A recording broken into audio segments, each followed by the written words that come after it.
আল্লাহ কেন গরিব সৃষ্টি করেন? এটা কি ভাগ্যের দোষ নাকি কর্মফল? আসসালামু আলাইকুম ওয়া রাহমাতুল্লাহ।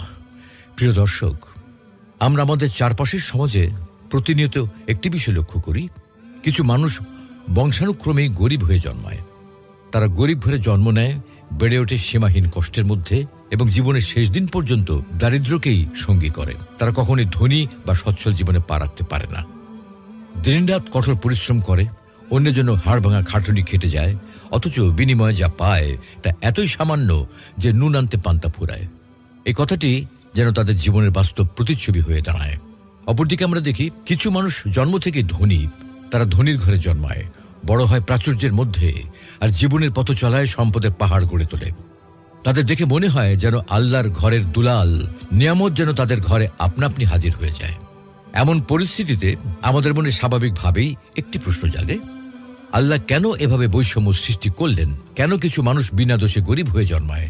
এজন্য কে দায়ী? তাদের ভাগ্য, কপালের লিখন, নাকি নিজেদের কোনো কর্মদোষ?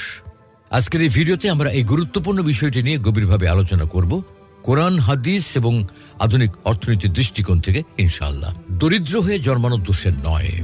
সুপ্রিয় দর্শক, দরিদ্র বা গরিব হয়ে জন্মানো কখনো দোষের কিছু নয়, কারণ একমাত্র আল্লাহ তাআলাই বিশ্বের সকল কিছুর মালিক। অতএব তিনি ইচ্ছা করলেই কেউ ধনী বা গরিব হতে পারে। অন্য কারোর ইচ্ছায় কেউ ধনী বা গরিব হয় না। আল্লাহ যাকে ইচ্ছা ধনী বানান আর যাকে ইচ্ছা গরিব বানান, এতে তিনি ভিন্ন, অন্য কারোর সামান্যটুকু হাত নেই। এ প্রসঙ্গে আল্লাহ বলেন, الله يبسط الرزق لمن يشاء ويقدر আল্লাহ যার জন্য ইচ্ছা করেন তার জীবনোপকরণ বৃদ্ধি করেন, তেমনিভাবে যার জন্য ইচ্ছা তার জীবনোপকরণ সংকুচিত করেন। কিন্তু প্রশ্ন হলো, আল্লাহ এটা কেন করেন?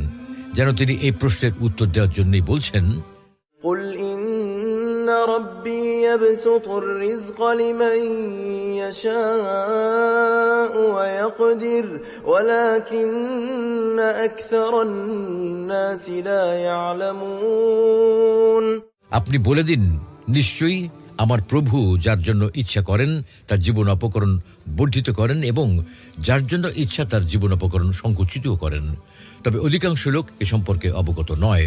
নবী সাল্লাল্লাহু আলাইহি ওয়াসাল্লাম ইরশাদ করেন, আল্লাহ তাআলা নিজ বান্দাদেরকে বলেন, হে আমার বান্দারা, তোমরা সবাই ক্ষুধার্ত, শুধু সেই আহারকারী যাকে আমি আহার দেব। অতএব তোমরা আমার নিকট আহার চাও, আমি তোমাদেরকে আহার দেব। হে আমার বান্দারা, তোমরা সবাই বিবস্ত্র, শুধু সেই আবৃত যাকে আমি আবরণ দেব। অতএব তোমরা আমার নিকট আবরণ চাও,